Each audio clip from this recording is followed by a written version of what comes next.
Breath of the Wild is here, after a whole 6 years after the last major installment, and with new hardware to boot. While there are loads of franchises that started long ago, like Fallout, the grandfather of these has to be Mario and Zelda. Zelda has been around since 1986. Whoa, nice graphics! I'd like to get my hands on that game. You mean you haven't played it yet? We can play it on my Nintendo Entertainment System. And Mario since 1985. Well, technically, 1981. But Nintendo's been around since 1889. They were around a whole 109 years before me, making them the great-grandpas of video games. Just like a nice local grandpa, Nintendo's all about maintaining their tradition in the family. While they still have the grandkids keeping up with all the modern trends and the father between balancing out a little bit of both. But Nintendo keeps reminding us why we appreciate tradition. Tradition to maintain the innocence of video games as a whole in a time before the most popular one was gun porn under constant stigmatization by the mainstream media. A time where it was all about a boy with two things, a green hat and a princess to save. Figuratively speaking, of course.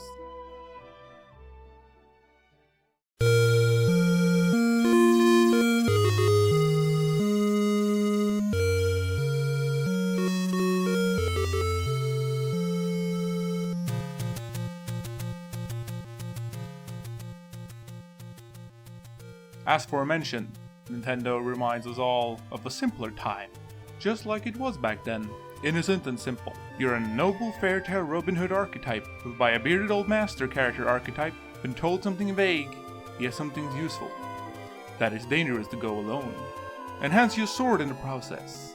You were set out to find actual secrets, and not only secrets by location, but their very existence. Actual secrets, discreetly hidden in the game's terrain and environment, all this sprinkled in while you're embarking and awkwardly bumping into enemies on your quest to save the one and only princess. Simple, nice, and innocent. That's the OG Zelda in a nutshell. And maybe even the very essence and soul of what made Zelda great. And largely, what defines its legacy. Despite the OG Zelda being a vague tale of a boy with a vague objective and a world of vague proportions, the series ultimately developed with technology. And with the better tech came streamlining, but also more room to experiment with, adding more story-oriented narratives and more substance to boot.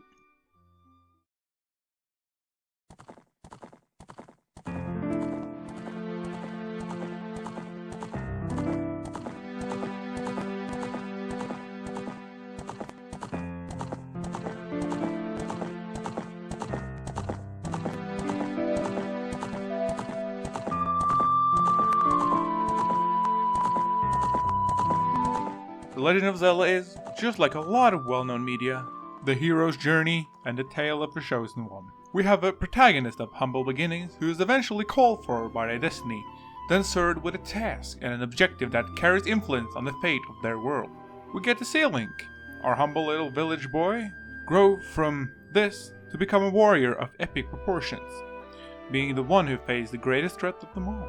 He was chosen for this, fought it with courage, or rather, you did. At any point, we, the player, had all the opportunities to chicken out. But we didn't. We defeated Ganon and saved the princess. We were granted this task and brought the allegory of demise to Ganon before he could counter it towards us. We all see a little bit of ourselves in Link. Not in our action, but in the progression of our achievements, both small and big, and for better or worse.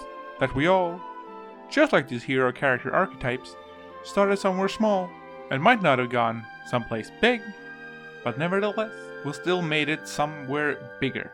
And this can be the most little thing, like finishing the game.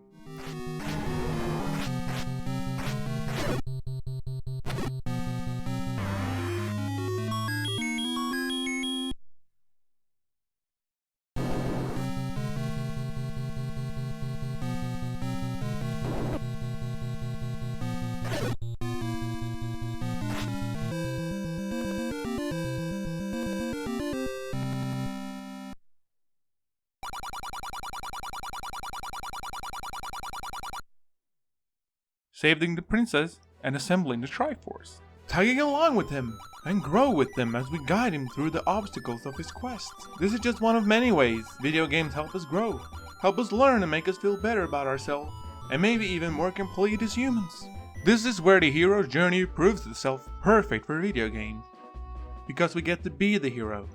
And in Zelda's case, we're included to the extent that we can directly identify and make the NPCs identify with us through this hero, by being allowed to name the hero even.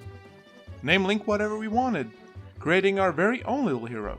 Ultimately, Link is a shell of who we want to be on this quest, but he has a soul of his own. This can be seen in the small details, subtle things.